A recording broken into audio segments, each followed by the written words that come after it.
우리 자녀들이 아프면 참 부모의 마음이 크게 상심이 되고, 자녀가 아프면은 막 어린 자녀라 할지라도 완전히 그냥 집이 초토화가 되고 마비가 되잖아요. 자녀들이 아프면 제일 큰 부모의 정말 근심이 됩니다. 하나님이 우리 자녀들에게 건강의 복을 주시기를 축복합니다.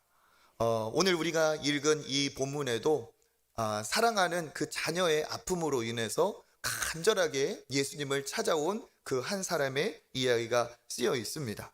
그는 사실 사회적인 위치로 보나 그가 가진 배경으로 보나 예수님께 와서 이렇게 굽실거릴 이유가 전혀 없는 사람입니다. 그런데 그가 예수님을 찾아와서 이렇게 정말 간청을 하는 이유는 바로 그의 자녀가 정말 큰 병에 걸려서 죽어가기 때문이죠. 우리도 보면 그렇습니다. 자녀가 아프면 진짜 마음에 큰 걱정이 되고, 아이가 아픈 것을 보면서 차라리 내가 아팠으면 좋겠다 하는 그런 생각이 들죠. 그 아버지의 심정으로 우리 요한복음 4장 46절 한번 읽어보겠습니다. 예수께서 다시 갈릴리 가나에 이르시니 전에 물로 포도주를 만드신 곳이라. 왕의 신하가 있어 그의 아들이 가버나움에서 병들었더니. 아멘. 이 아버지의 그 신분이 여기 드러나고 있습니다. 왕의 신하라고 얘기하고 있죠. 굉장히 위치가 높은 그런 사회적인 퀄리티, 사회적인 그 지위의 사람입니다. 왕의 신하. 그리고 당시 이 왕은 헤롯 안디바라는 왕으로 세례 요한의 목을 친 그런 왕입니다. 그러니까 권세가 대단했고 예수님에 대해서 사실은 그렇게 호감을 갖고 있을 그런 사람은 아니겠죠. 그리고 왕의 신하라고 하니까 굉장히 왕에게는 그렇게 허리를 숙이겠지만 그 외에는 누구에게도 그렇게 정말 고개를 숙일 만한 그런 사람이 아닙니다. 그 사람이 소문을 들은 거죠. 무슨 소문이냐? 갈릴리 가나에 전에 물로 포도주를 만드신 그분, 그가 바로 예수 그리스도이시죠. 예수님이 첫 번째 기적을 가나 혼인잔치에서 그 어려운 사정에 있는 그 신혼집을 위해서, 결혼집을 위해서 어떻게 하셨습니까? 물을 포도주로 만드는 기적을 행하셨습니다. 그것이 그 일대 소문이 막 난 거죠. 그 소문이 왕의 신하, 아픈 아들을 둔 이 아버지에게까지 소문이 들린 거죠. 그의 아들이 가버나움에서 병이 들었다 합니다. 우리도 그렇습니다. 불과 몇십 년 전에 아이들이 쉽게 세상을 떠나던 그런 열악한 시대였죠. 이렇게 선교사님들이 우리나라에 막 초기에 오셨던 100여 년 전만 해도 그때도 참 많은 아이들이 세상을 떠났습니다. 양화진 선교사 묘역에 가면은 거기에 선교사님들의 이렇게 묘비들이 막 놓여 있는데, 그 중에 한 영역을, 한 구역을 보면은 묘비가 그냥 우리 A4 용지만한 그런 작은 묘비들이 조밀하게 이렇게 서 있는 곳이 있어요. 거기 읽어보면은 어떻게 날짜가, 태어난 날짜와 세상을 떠난 날짜가 같은 묘비도 있어요. 그 묘비가 누구의 묘비입니까? 선교사님들의 다 아이들의 묘예요. 그렇게 우리나라 사람이든 또 우리나라에 선교를 오신 선교사님이든 아이들이 취약해서 그렇게 세상을 떠나던 시대가 있었죠. 그래서 우리 뭐 어머니, 아버지, 할머니, 할아버지 세대만 해도 태어나면 바로 출생신고를 하지 않았던 때도 있었습니다. 지금 사랑하는 아들이 이 지경에 죽어가고 있을 때 이 왕의 신하가 모든 자기의 권세를 내려놓고 지금 이 아이를 살려야겠다는 마음으로 계속 동분서주 하는 중에 누구의 소문을 들은 겁니까? 예수님의 소문을 들은 거예요. 지금 이 아들이 있는 가버나움과 갈릴리 가나는 어느 정도 떨어진 곳이냐? 약 30-40km 정도 떨어진 곳이에요.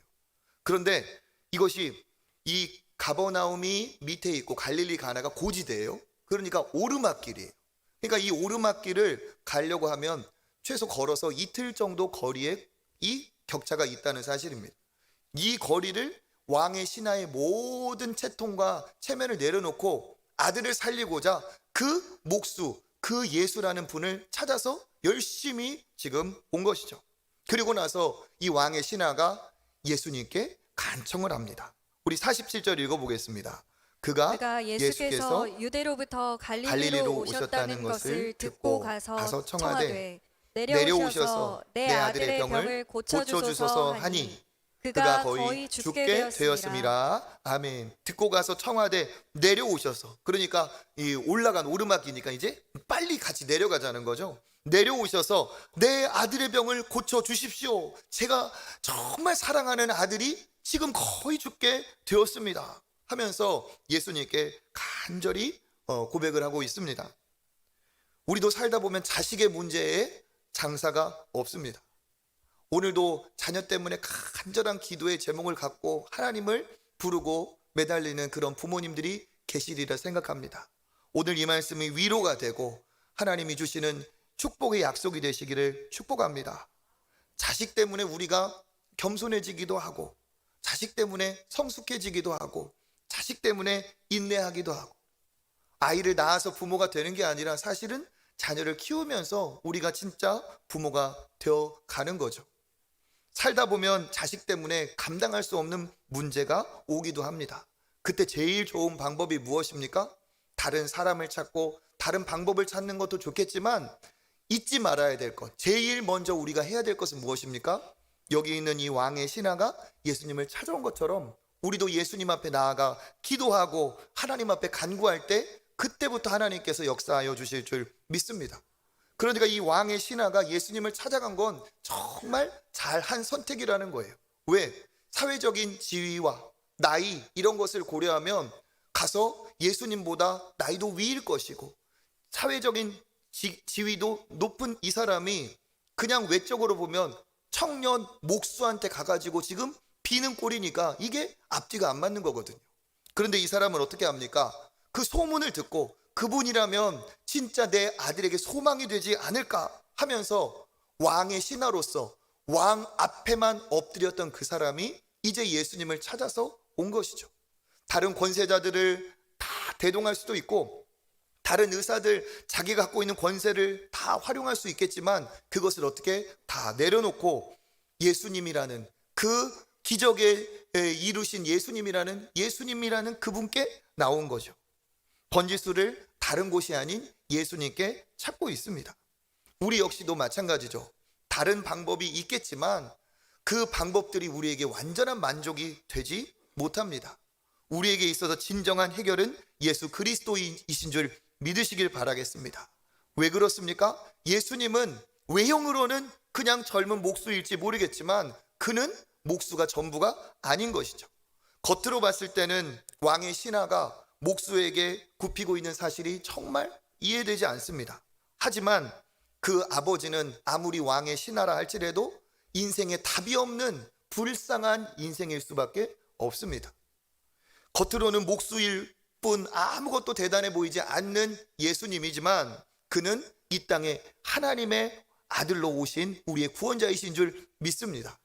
그가 구원자이시기 때문에 내가 신하든 그 사람이 목수든 상관이 없는 거예요.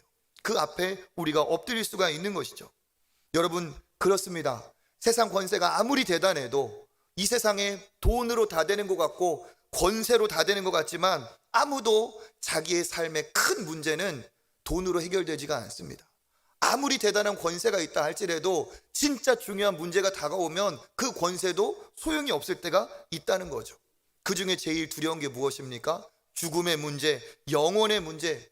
누구든 이 죽음에서 자기 자신을 누구든 거기에서 누구 하나 생명을 구할 수가 없습니다. 오직 영원한 생명은 예수 그리스도께 나올 때 구원의 은혜가 있는 줄 믿습니다. 예수님도 겉으로 볼 때는 그냥 십자가에서 죽은 비운의 사나이예요. 그 정치적인 소용돌이 속에 희생당한 그냥 불쌍한 젊은이일 뿐입니다. 초라하죠. 그렇지만 그 예수 그리스도는 그것으로 끝나지 않았다는 거죠. 그것이 전부가 아니라 그는 하나님의 아들이시기 때문에 그가 십자가에서 죽으심은 그가 선택하신 것이고 하나님이 허락하신 것이고 그 십자가의 죽으심은 바로 저와 여러분의 모든 죄를 다 짊어지고 우리를 위해 죽으신 대속의 죽으심이심을 믿습니다. 그가 십자가에서 죽으셨기 때문에 그가 우리의 모든 죄를 해결하신 그것으로 말미암아 우리가 구원을 얻을 수 있는 것이고 그가 하나님의 아들이시기 때문에 죽음을 이기시고 부활하신 생명의 주님이 되셨습니다. 그러니까 겉으로 볼 때의 목수가 아니고 겉으로 볼 때의 권세자 왕의 신하가 아니라는 것이죠. 왕의 신하이지만 아버지로서 아픈 죽어가는 아들을 둔 아버지로서 모든 것을 다 내려놓고 이 아버지는 예수님께 간구합니다. 빨리 내려가서 우리 아들을 좀 고쳐 주십시오. 이렇게 얘기할 때 예수께서 그래 가자, 내가 정말 가서 고쳐주겠다, 이렇게 얘기하면 얼마나 이 아버지의 마음이 좋았을까요? 그런데 예수님은 그 요청에 다른 얘기를 하십니다. 우리 48절 읽어보겠습니다. 예수께서 이르시되 너희는 표적과 기사를 보지 못하면 도무지 믿지 아니하리라. 아니하리라. 아멘. 너희는 표적과 기사를 보지 못하면 도무지 믿지 아니하리라. 어떠한 논조로 얘기하셨을까요? 기뻐하면서 칭찬하면서? 아니죠. 이건 책망하는 어조입니다. 뭐라고 말씀하십니까? 너희는 표적, 그러니까 증거를 말하는 거죠. 눈에 보이는 증거, 기사, 기적을 말합니다. 너희들은 기적과 이런 어떤 증거를 보지 않으면 도무지 믿지 않는구나 얘기를 하시는 거죠. 무엇이 걸린 겁니까? 이 아버지의 요청이 예수님이 들으시기에는 합당하지 않은 거예요. 왜? 내려오셔서 나랑 같이 가서 내 아들이 낳는 것을 내 눈으로 보고 싶다, 봐야 믿겠다라는 그러한 내용이 이 안에 전제되어 있기 때문에 그렇습니다. 예수님이 기뻐하시는 믿음은 봐야 믿겠다, 보여달라, 보여줘야 내가 믿는다, 증거를 대라, 그런 것이 예수님이 기뻐하시는 모습이 아니라는 거죠. 예수님이 기뻐하시는 그러한 태도가 아니기 때문에 예수님이 거기에서 보지 않고는 믿지 않는구나 얘기를 하십니다. 그런데 여기에서 우리가 주목할 수 있는 부분이 있죠. 지금 예수님께 요청한 사람은 아버지 한 명입니다. 그런데 48절에 보면 너희는 표적과 기사를 보지 못하면, 너희는 이렇게 얘기하고 있어요. 그러니까 한 명이 아니고 다수를 얘기하는 거죠. 너희들은. 그러니까 예수님의 마음은 뭐냐? 그 시대를 얘기하는 거예요. 다수, 대다수의 사람들은 예수님이 말씀하실 때 예수님이 구원자라는 사실을 이렇게 그 말씀을 통해 깨닫고 믿고 따라가는 것이 아니라 예수님이 뭔가 기적을 보여줘야, 증거를 보여줘야만이 그것이 내가 믿겠다는 그런 태도거든요. 그 시대, 오늘날도 사실 똑같습니다. 하나님 계시냐? 예수님이 진짜 구원자냐? 증거를 보여줘야 믿겠다. 그것이 나의 믿음이다 라고 하지만 사실 생각해 보세요. 보고 믿는 게 왜 믿음입니까? 보고 믿는 게 왜 믿음이에요? 보지 않고 믿어야 그게 믿음인 거죠. 보고 믿는다는 것은 사실 믿음이 아니고 그냥 확인하는 겁니다. 확인. 그냥 동의해 주는 거죠. 그렇지만 예수님이 원하시는 건 뭡니까? 이러한 보고서 믿겠다는 태도를 예수님은 책망하시고 표적 없이, 기적 없이 내가 그런 사람이라는 그 자체, 구원자라는 사실 자체를 믿기를 바라시고 그 말씀을 믿기를 바라십니다. 이것이 진짜 믿음이기 때문에 그렇다는 거예요. 우리가 이번 특별 새벽 기도 때 우리가 나누었던 다윗의 승리처럼 다윗이 골리앗을 향해 나아갈 때 어떻게 나아갔습니까? 골리앗이 거의 내 눈으로 보니까 거의 죽어간다. 골리앗이 지금 생명의 등불이 시들시들하다. 저거 그냥 한 방만 날려도 목숨 떨어지겠구나. 그렇게 쓰러져 있는, 그렇게 연약한 골리앗을 보면서 확인하고 내가 너를 이기겠다 이래 나갔습니까? 아니라는 거예요. 골리앗은 여전히 장대하고 그가 입은 갑옷은 여전히 번쩍이면서 위용을 드러낼 때 그것을 보고 있는 다윗은 그것과 상관없이 믿음을 가지고 선포하고 있어요. 너는 칼과 창과 단창으로 나오지만 나는 나를 사자의 이빨과 곰의 발톱에서 건져내신 만군의 여호와의 이름으로 나아간다. 전쟁은 그의 손에 달려있다. 이렇게 얘기하고 나아가고 있어요. 그때 어떻게 됩니까? 보이지 않지만 영원하신 하나님을 믿고 승리를 확신하고 나아갔어요. 그때 어떤 일이 벌어졌습니까? 믿음대로 놀라운 승리가 있었다는 사실이에요. 그러니까 하나님이 기뻐하시는 믿음은 구약이나 신약이나 오늘날이나 다 똑같다는 거예요. 진짜 믿음은 뭐냐? 확인하고 믿겠다, 보여줘야 믿겠다. 이게 하나님 아버지를 대하는 태도가 아니라 주님이시기에, 하나님이 나의 아버지이시기에, 주님이 주신 말씀이라면 그대로 이루어질 줄 믿습니다 하는 이것이 진짜 믿음이라는 사실이에요. 그러니까 예수님이 이 아버지 그리고 그것 봐야만 믿겠다고 하는 이 시대 가운데 예수께서 진짜 믿음이 무엇인지를 가르쳐 주시려고 이제 이 아버지에게 도전적인 도발적인 이야기를 행하고 계시는 거예요. 49절에 보면 여전히 이 아버지는 예수님께 계속 같이 가자고 때를 씁니다. 49절 읽어볼까요? 신하가 이르되 주여, 주여 내 내 아이가 죽기 전에 내려오소서. 빨리 가자는 거죠. 그런데 이 질문에 이 요청에 예수님이 뭐라고 말씀하십니까? 50절의 상반절 읽어보겠습니다. 예수께서 이르시되 가라 내 아들이 살아있다 하시니 아멘. 예수님이 뭐라고 말씀하셨다고요? 가라 살아있다. 가라 살아있다. 이 얘기를 듣는 아버지가 어떤 심정이었을까요? 오셔서 죽기 전에 빨리 아들을 좀 살려주십시오 할 때 예수님이 뭐라고 말씀하세요? 가라. 너의 아들이 살아있다. 굉장히 당황스러운 얘기라는 거예요.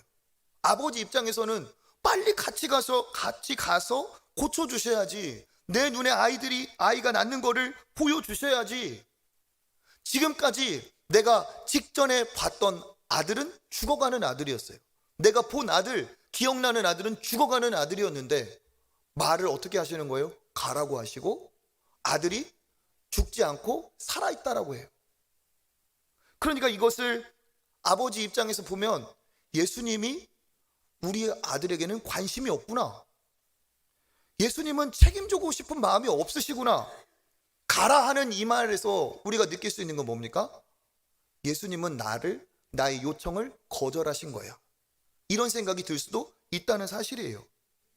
그런데 이러한 서운함과 당황스러움 이면에 예수님의 뜻은 그럼 무엇일까요?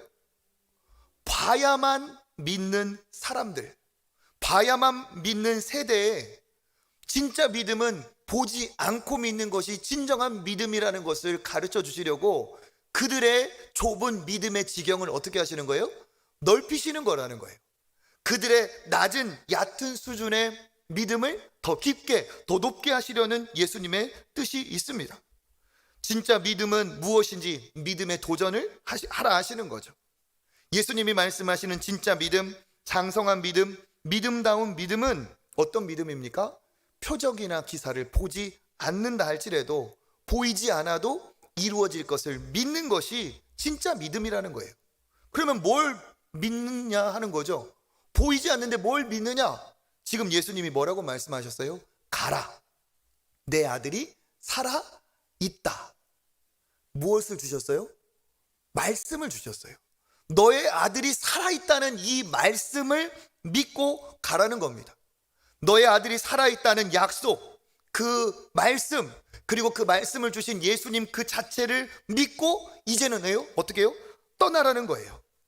그러니까 예수님의 이 해결은, 예수님이 이 아들을 살린 약은 다른 약이 아니라 하나님의 말씀이라는 거예요. 기적을 눈앞에서 보여주고 무엇인가 징표를 주고 그게 아니라 주님이 말씀하시면 그것을 믿음으로 낫게 된다는 것을 얘기하시는 거죠. 우리에게도 마찬가지입니다. 주님이 항상 우리에게 기적을 보여주시면 얼마나 좋겠습니까? 하지만 주님이 응답하시는 방식은 우리에게 말씀을 주시고 말씀을 믿을 때 말씀대로 이루어지게 하는 하나님의 은혜인 줄 믿습니다. 그러니까 응답은 뭐예요? 말씀이 떨어지면 응답 받은 거라는 거예요. 말씀이 떨어졌기 때문에 이제 어떻게 해야 됩니까? 이 아버지는 이제 선택의 기로에 놓인 거죠. 가라, 너의 아들이 나았다 하니까 어떻게 해요? 말씀을 믿고 가든지, 그런 거 못 믿겠어요, 보여주세요 하면서 어떻게 해요? 때를 쓰면서 계속 보여달라고 그렇게 예수님을 조르든지 가든지 불순종하든지 둘 중에 하나입니다. 그때 이 아버지가 이제 그 선택에 믿고 가느냐 아니면 여기에 주저앉느냐, 이 상황에서 무엇을 선택했는지 우리 50절 읽어보겠습니다. 예수께서 이르시되 가라 내 아들이 살아있다 하시니 그 사람이 예수께서 하신 말씀을 믿고 가더니. 아멘. 무엇을 믿고 가더니? 말씀을 믿고 이 사람이 어떻게 했어요? 갔다는 거예요. 예수께서 뭐라고 말씀하셨어요? 가라, 너의 아들이 살아있다. 이 말씀을 이 아버지가 믿고 이제 갔다는 거예요. 그러니까 여기 보시면 진짜 믿음이 무엇인지 드러나고 있어요. 믿음의 내용 뭡니까? 가라, 너의 아들이 살아있다. 이 중에 이 가라라는 이 대목은 뭡니까? 순종해야 될 행함이 가라, 이 안에 있어요. 그리고 뒤에 있는 내 아들이 살아있다라는 건 뭡니까? 그가 믿어야 될 내용이에요. 그러니까 주님이 주시는 말씀은, 진정한 온전한 믿음은 행함과 믿음의 내용이 함께 공존한다는 사실이에요. 믿는다는 것은 그냥 우리 아들이 살아있음을 알겠습니다, 내가 머리에 그냥 한 가지 지식을 얹어놓는 게 믿음이 아니라, 내가 진짜 아들이 살아있다는 것을 믿으면 거기에 있을 필요가 없다는 거예요. 진짜 믿는다면 어떻게 해요? 아들에게 가는 것이 이게 믿음이라는 거죠. 진짜 믿음은 지식이나 그것에 대한 동의가 아니라, 온전한 믿음은 행함이 그것으로 드러나게 되어 있다는 사실입니다. 진정한 믿음은 우리를 행동하게 합니다. 진짜 믿음은 우리가 그 말씀에 순종하게끔 한다는 사실이에요. 살아있다는 말씀을 믿고 이 아버지가 가는 것처럼 진짜 믿는다면 말씀을 믿고 행하는 것이죠. 그래서 우리가 잘 알아야 될 게, 진짜 하나님이 기뻐하시는 살아있는 믿음은 무엇인가를 정확히 알아야 됩니다. 진짜 살아있는 믿음은 믿음과 행함이 항상 동반된다는 사실이에요. 믿음이 행함과 함께, 즉 믿음은 어떤 겁니까? 행함을 포함하고 있다. 믿음은 행함으로 온전하여진다. 믿음은 행함으로 실제가 되고 진짜 실체가 된다. 믿음은 행함으로 역사가 일어난다. 믿음은 행할 때 능력이 된다. 믿음은 행함으로 드러나고, 믿음은 행함으로 증명이 되고, 믿음으로 행할 때 내가 보고자 하는 것이 결국 보게 되고 만나게 되고 성취된다는 사실입니다. 그러니까 행함이 있어야 이게 뭐라는 거예요? 진짜 믿음이라는 사실이에요. 그러니까 우리가 구원받는 믿음도 무슨 믿음입니까? 행함이 따라오는 믿음이 진짜 구원하는 믿음이라는 거죠. 우리가 무엇으로 구원받았습니까? 믿음으로 구원받습니다. 그렇다면 믿음으로 구원받은 사람은 믿음으로 구원받았기 때문에, 그 믿음이 진짜 살아있는 믿음이라면 그 믿음의 행함이, 말씀에 대한 순종이 있어야 정상이라는 거예요. 믿음의 대상 예수 그리스도, 믿음의 내용, 우리를 위해서 십자가에서 모든 죄를 해결하시고 그를 나의 구원자로 믿으면 영원한 생명을 얻는다는 게, 이게 믿음이에요. 그가 십자가에서 나를 사랑하셔서 나 때문에, 내 죄 때문에 십자가에서 죽으셨고, 이 놀라운 희생으로 내가 구원을 받았다. 예수님은 어떤 분이냐? 나를 사랑하시되 자기 생명보다 더 사랑하시는 분이 예수님이다. 그래서 그가 나를 위해 죽으셨다. 이걸 믿는 거예요. 그러면 이것을 믿는 사람이 믿음에 대한 반응, 믿음에 대한 행함이 없을까요? 없을 수가 없다는 거예요. 나를 생명보다 사랑하신 그 예수님을 진짜 믿는다면, 진짜 알게 된다면 그의 마음 안에서도 예수님이 궁금해지죠. 예수님을 알고 싶죠. 그리고 그의 마음이 예수님을 알아가면 알아갈수록 나도 예수님을 사랑하고 싶다, 나도 예수님을 사랑한다는 고백이 그의 입에서 나옵니다. 그리고 나를 위해 죽기까지 사랑하신 예수님을 위해 살고 싶은 생각, 뭐 하나라도 드리고 싶은 생각, 진짜 천국이 믿어지는 그 마음의 기쁨과 감사가 올 수밖에 없고, 그 감사와 감격은 그의 삶을 새롭게 만들 수밖에 없다는 사실이에요. 그래서 진짜 믿음은 무엇입니까? 진짜 믿음은 행함으로 드러나고 행함이 함께합니다. 그래서 성경이 믿음을 강조하지만 믿음만 강조하는 게 아니라, 진짜 믿음은 행함으로 드러나고 증명이 된다는 것 역시도 우리에게 이야기해 주고 있어요. 잘 아는 구절이 뭡니까? 야고보서 2장 말씀입니다. 우리 야고보서 2장 14절 한번 읽어볼까요? 내 형제들아, 만일 사람이 믿음이 있노라 하고 행함이 없으면 무슨 유익이 있으리요? 그 믿음이 능히 자기를 구원하겠느냐? 아멘. 네. 믿음이 있다 하고 행함이 없으면 그 믿음이 구원하겠느냐? 구원 못한다는 거죠. 22절 읽어보겠습니다. 내가 내가 보거니와 보거니와 믿음이 그의 그의 행함과 행함과 함께 함께 일하고 행함으로 믿음이 온전하게 온전하게 되었느니라. 되었느니라. 아멘. 믿음은 무엇과 함께 일한다고요? 행함으로 함께 일하고 행함으로 믿음이 온전하여진다. 만약에 믿음이라고 하면서 행함이 빠져 있다면 뭐라고 할까요? 20절 읽어보겠습니다. 허탄한 사람아, 행함 없는 믿음이 헛것인 줄을 알고자 하느냐. 행함 없는 믿음은 뭐라고요? 헛것이래요. 헛것. 잘 아는 26절 읽어볼까요? 영혼 없는 몸이 죽은 것 같이 행함이 없는 믿음은 죽은 것이니라. 아멘. 앞에서는 행함이 없으면 헛것이다 얘기했고 뒤에서는 또 뭐라고 말합니까? 행함이 없으면 죽은 것이다. 믿음이 있다고 하면서 행함이 없는데 그 믿음이 너를 구원하겠느냐? 믿음이 행함과 함께 일하고 함께 온전하여진다. 믿음에 행함이 빠지면 헛것이고 행함이 없는 믿음은 죽은 것이다. 그러니까 성경은 뭐라고 말하고 있어요? 예수님도 뭐라고 말씀하세요? 믿는다면 순종하는 거예요. 믿는다면 믿음의 행함이 따라와야 이게 진짜 우리를 살리고 구원하는 믿음이라는 사실입니다.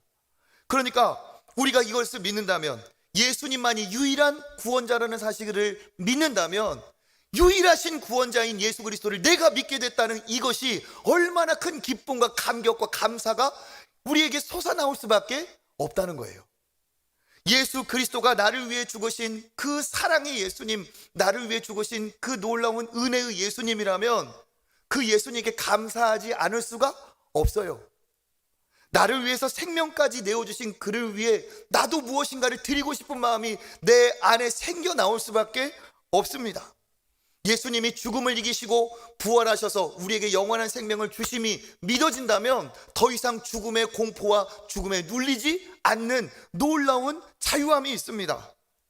천국이 있고 지옥이 있고 하나님의 심판이 있고 내가 여기서 구원받아 지금 죽어도 천국에서 눈 뜰 수 있는 확신이 있다면 그 사람은 이 세상을 살아도 기쁨과 감사로 여유 있게 죽음을 이기신 예수 그리스도가 이 땅에서 이기지 못할 것이 무엇이 있을까 하면서 주님을 붙들고 살아가는 사람이 될 수 있습니다.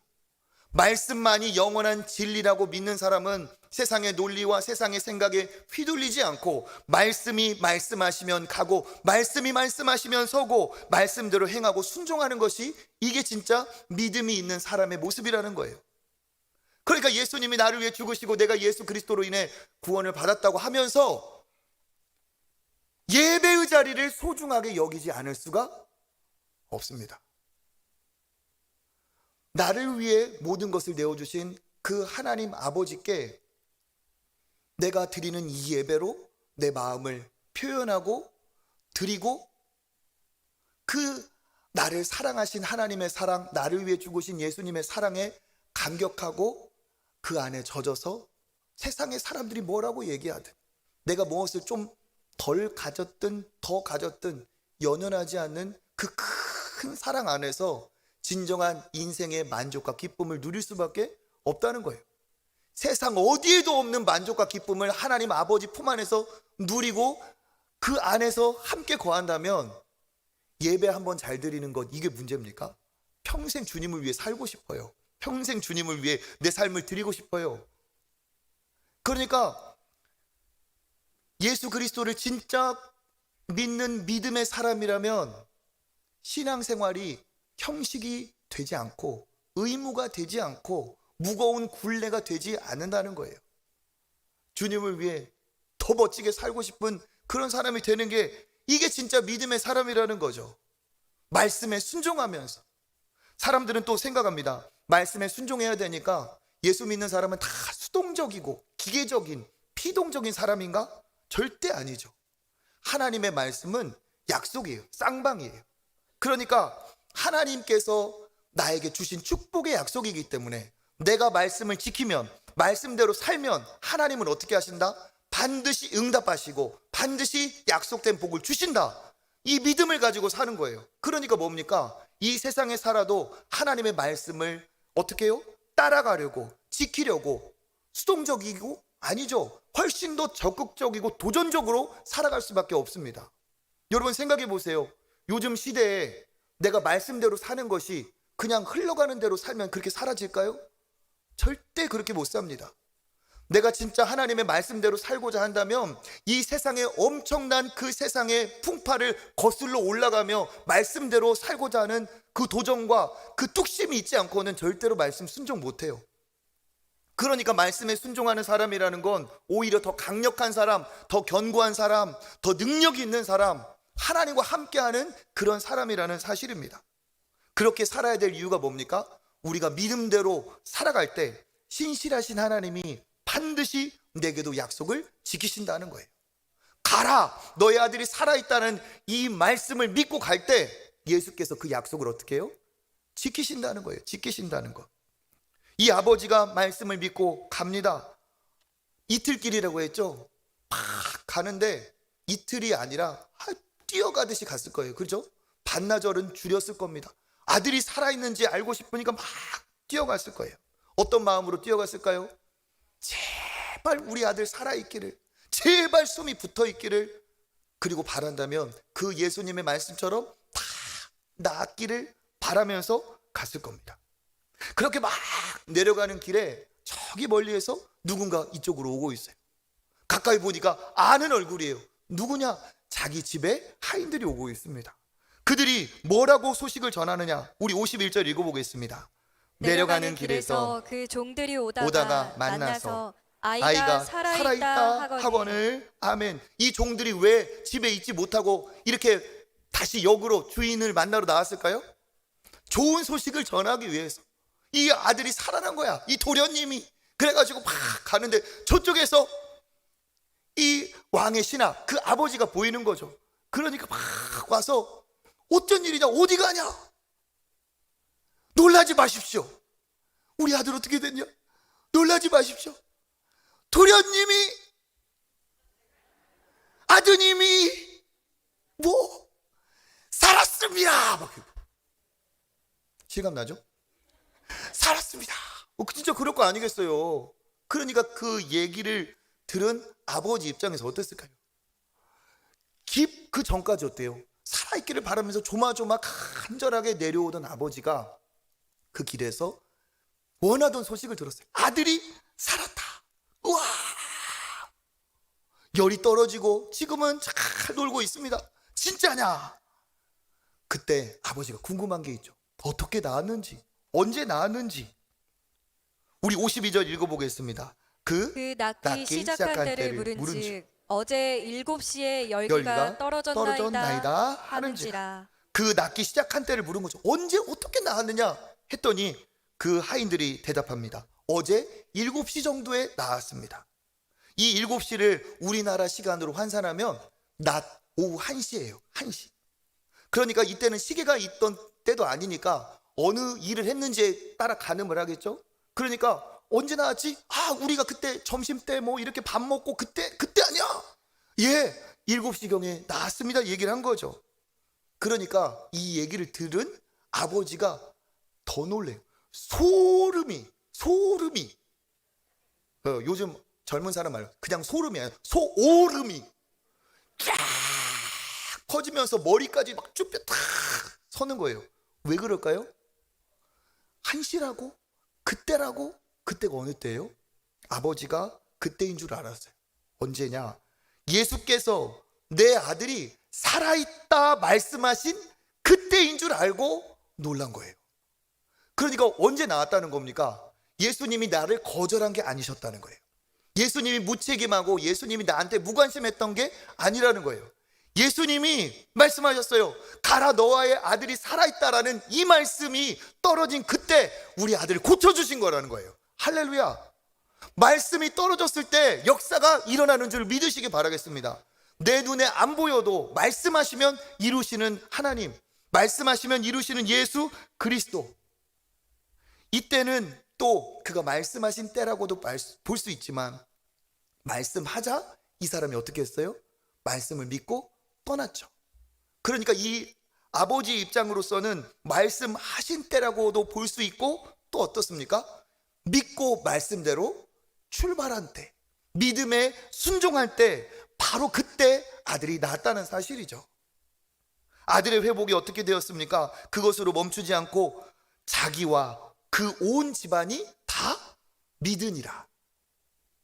아들의 회복이 온 가족의 구원으로 연결이 되었어요. 아들이 낳은 것 이거 하나로 끝나지 않고, 병에서 낳은 것으로 그치지 않고, 그분은 진짜 구원자이시구나, 그분을 믿어야 되겠구나, 그 믿음으로 아들도 낳고 아버지와 온 집안 사람들이 다 어떻게 해요? 예수를 믿는 일이 벌어졌다는 사실입니다. 아들의 회복이 온 집안에 축복이 되었어요. 그러니까 믿음으로 행할 때는 어떤 일을 하나님이 이루시느냐? 우리가 말씀을 받고 믿음으로 행하면 하나님께서 그 문제를 축복이 되게 하시는 줄 믿습니다. 그 한 가지 문제로 온 가족이 다 복을 받고 믿어 구원받게 하는 일이 벌어졌어요. 한 가지 일로 많은 사람이 믿음이 생겼어요. 그러니까 하나님은 어떤 하나님이시냐? 우리는 한 번에 한 가지 일밖에 못해요. 눈에 보이는 그 일밖에 못합니다. 그런데 하나님은 한 가지 일로 100가지, 1000가지, 10,000가지 일도 하시는 분이신 줄 믿습니다. 그러니까 예수님은 아들만 고쳐주신 게 아니라 아들을 통해서 온 집안을 다 믿음으로 구원하게 하신 거죠. 이게 바로 주님이 오늘 우리에게 주시는 믿음에 대한 얘기고, 이 아들을 향해 가는 그 길에서 하나님이 주신 복이라는 사실입니다. 우리도 이렇게 생각해 보면 신앙생활이 무엇일까? 오늘 말씀에 빗대어서 말하면 신앙생활은 믿음으로 가는 길입니다. 무엇을 믿고? 주님이 내게 주신 말씀을 믿고 그 말씀 붙들고 가는 것이 신앙인이고, 그게 우리의 인생이죠. 오후 1시에 출발할 때는 어땠을까요? 가슴을 졸이면서 부디 이 말씀이 이루어지기를 바라면서 그렇게 정말 노심초사하면서 갔을 거예요. 밤이 왔겠죠. 오후 시간이 지나서 밤이 왔겠죠. 그러면 눈이라도 붙일 수 있을까요? 아니죠.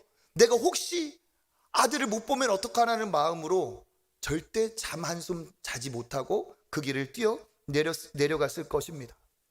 눈에 보이는 기적이 있습니까? 내려가는 그 길에는 아무것도 보이지 않아요. 어떤 기적이 일어납니까? 어떤 징조라도 있습니까? 아무것도 없어요. 그냥 단지 이 사람은 아무것도 없어요. 눈에 보이지 않지만 주신 말씀 하나 붙들고 가는 그 길이에요. 그러다 보니까 그 길이 어떻습니까? 때로는 막막하죠. 그리고 그 길을 계속 간다는 게 쉽지가 않습니다. 그렇지만 뭐 하나 믿고 말씀 하나 믿고 순종하여 내려가고 있습니다. 그런데 어떤 일이 벌어졌어요? 그 말씀 믿고 순종하여 가는 그 길에서 기쁨의 소식이 전달돼 왔죠. 우리 역시 하나님이 우리가 주신 이 말씀을 붙들고 믿음의 여정을 계속 순종하다 보면 하나님께서 그 길에서 응답과 은혜를 주실 줄 믿습니다. 그래서 우리가 하는 그 찬송처럼 이 눈에 센스가 있으시네, 그죠? 이 눈에 아무 증거 아니 배워도 무엇을? 믿음만을 가지고서 늘 걸으며 그렇게 걷다 보면 어떻게 돼요? 응답이 있고 하나님께서 우리에게 이루어 가시는 줄 믿습니다. 그러니까 진짜 믿음은 증거가 아니 배워도 믿음으로 가는 길이 진짜 신앙인의 모습이라는 사실이에요. 눈에 뭐가 번쩍번쩍이고 막 징조와 기적이 일어날 때 내가 주님을 믿어봐야겠다, 이게 믿음이 아니라 말씀대로, 예수님 보고 믿는 사람이 어디 있습니까? 그렇지만 말씀대로 주님은 살아계시고 말씀대로 역사하시고 눈에 보이지 않지만 예수님은 지금도 성령으로 우리와 함께 하시는 줄 믿습니다. 그 예수님 붙들면 우리가 누구의 이름으로 기도하죠? 예수 그리스도의 이름으로 기도하면 그 살아계신 예수님께서 눈에 보이지 않지만 우리에게 놀라운 은혜와 응답을 반드시 주실 줄 믿습니다. 그래서 어떻게 됩니까? 하나의 문제지만 한 명의 문제지만 여러 명의 축복, 온 집안 삶 전체의 축복의 결과가 오게 하시는 겁니다. 이게 믿음의 사람이 받는 축복이에요. 여러분 생각해 보세요. 아들이 낳았는지 안 낳았는지 낳기를 바라면서 막 가는 그 길에 낳았다는 소식을 들었을 때 얼마나 기쁩니까? 확인하고 가는 것하고는 상상을 못해요. 낳았다는 것을 알고 보고 가는 것은 기쁘지가 않아요. 근데 믿음을 가지고 가다가 응답된 것을 경험하면 춤을 추고 싶다니까요. 경험해 보셨죠? 주님이 내게 응답해 주셨는데 눈에 보이는 건 없고 말씀을 주셨어. 그래, 그 말씀 붙들고 기도하자, 그 말씀 붙들고 순종하자 그랬는데 어느 날 그 응답이 진짜 눈에 보이게 이루어지면 그 믿음으로 살아간 것, 믿음으로 내가 붙들고 있었던 것, 그렇게 하길 잘했다, 춤추고 싶어요. 그렇죠? 그게 하나님을 믿는 믿음의 사람의 기쁨이고, 이게 희열이에요. 하나님 모르는 사람은 절대로 모릅니다. 믿음으로 살아가는 사람만이 느끼는 감격과 기쁨이죠. 하나님은 오늘도 우리가 그렇게 믿음으로 말씀 붙들고 가기를 원하시는 줄 믿습니다. 각자에게 하나님이 말씀을 주시기를 구하시기를 바랍니다. 말씀 주시면 그 말씀 믿고 가는 거예요. 말씀 믿고 가다 보면 어떻게 그 믿음으로 가는 길 여정에서 하나님이 기쁨의 소식을 주시는 거예요. 너의 아들이 살아있다. 이 말씀 그대로 이루어지는 복을 하나님께서 이루게 하시는 거죠. 믿음이라는 건 뭡니까? 바라는 것들의 실상, 바라는 것 이루어지지 않았어요. 하지만 그것은 믿음 안에서 실상으로 이루어질 줄 믿습니다. 그러니까 여러분, 문제가 있다면 세상 권세 의지할 게 아니라, 끙끙댈 게 아니라, 세상의 방법을 다 동원할 것이 아니라, 문제가 있으면 이 왕의 신하처럼 다 내려놓고 예수님께 나오시기를 축복합니다. 기도의 자리에서 주님을 찾으시기를 바라겠습니다. 괜히 금요철회가 있고 괜히 이런 게 있는 게 아니에요. 축복이에요, 축복. 그렇게 나와서 말씀 붙들고 기도할 때 하나님께서 말씀대로 응답하여 주실 줄 믿습니다. 응답은 말씀을 통해 오는 거예요. 그러니까 어떻게 해요? 말씀을 접하고 말씀으로 내 자신을 채우고 말씀을 읽고 말씀을 들을 때 우리가 진정 말씀과 기도가 충만한 내실이 있는 교인다운 교인, 교회다운 교회 될 줄 믿습니다. 그래서 여러분, 오늘 말씀처럼 온전한 믿음의 사람이 되시기를 축복합니다. 보여야 믿지, 하나님 증거를 주세요, 이거보다 하나님 말씀 주셨으니 그렇게 될 줄 믿습니다. 이게 하나님이 기뻐하시는 온전한 믿음이라는 거예요. 그래서 내가 손가락 넣어보고 알겠다, 내가 창자국을 내가 만져봐야겠다 할 때 예수님이 오셔서 뭐라고 말씀하세요? 요한복음 20장 27절 읽어보겠습니다. 도마에게 이르시되 내 손가락을 이리 내밀어 내 손을 보고 내 손을 내밀어 내 옆구리에 넣어보라. 그리하여 믿음 없는 자가 되지 말고 믿는 자가 되라. 아멘. 주님은 우리가 믿는 자 되기를 원하시는 줄 믿습니다. 너 보면서까지 믿는 자가 되라 하시잖아요. 그런데 진짜 원하시는 믿음은 따로 있다고 그 다음에 덧붙이시죠. 29절 읽어보겠습니다. 예수께서 이르시되 너는 나를 본고로 믿느냐? 보지 못하고 믿는 자들은 복되도다 하시니라. 아멘. 보고 믿는 것은 주님이 칭찬하실 믿음이 아니라는 거예요. 너는 나를 보았으니까 믿느냐? 진짜 복된 믿음은 보지 않고 믿는 자들이 바로 복되다. 할렐루야.